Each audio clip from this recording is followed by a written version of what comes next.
Kambaniga deegaan dhowr oo ka shaqeeya arrimaha nadaafadda ayaa maanta si rasmi ah uga shaqo bilaabay magaalada Baraawo.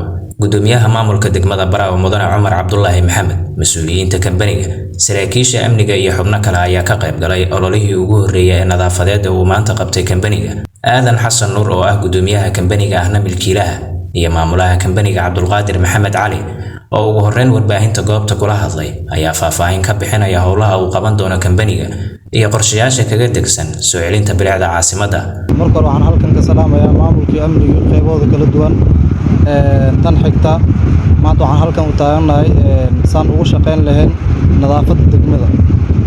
Nadaafadda waa shay waajib ah oo anagana saaran inaan ka shaqeyno sababtoo ah nadaafadda iimaanka barkeeda waa nadaafaddu mas'uuliyadda iimaan.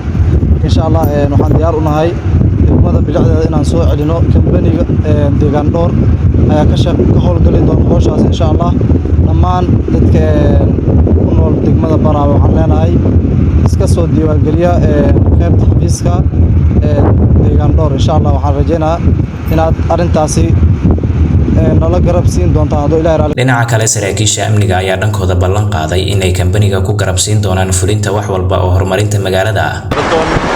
Ashanka ayna kii aragnay jeemid tirgalay ama kambaniga deegaan dhowr iskuul ashanka koo qaadaas magaalada si bilicdiye iyo nadaafadiye maarinay shaqeey markaas ee qabaxi oo maamulka degmada iyo amniga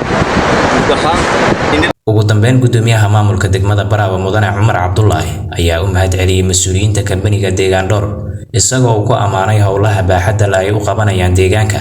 waxaana uu dhinaca kale bulshada kula dardaarmay in aan qashin lagu shubi karin guryaha hortooda, xeebaha iyo wadooyinka. cid allaala cidii lagu arkaana laga qaadi doono tallaabo adag. alxamdulillah rabbiina istaciinu ala umuri dunya wa diin wa sallallahu ala nabiyyina muhammadin wa ala alihi wa sahbihi wa sallam ajma'in wa ba'd.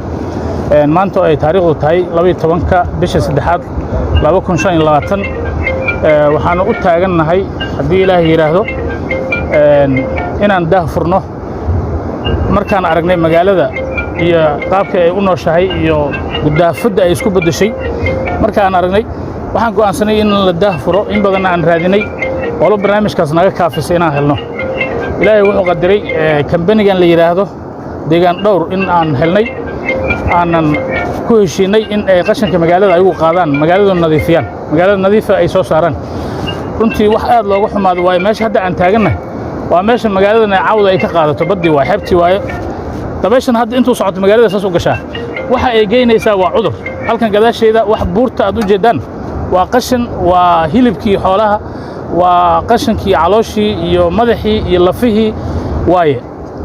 marka ummadan inay sidan u noolaataa nasiib darro weeye. Idris Cabdalla, telefishinka KB, Baraawo.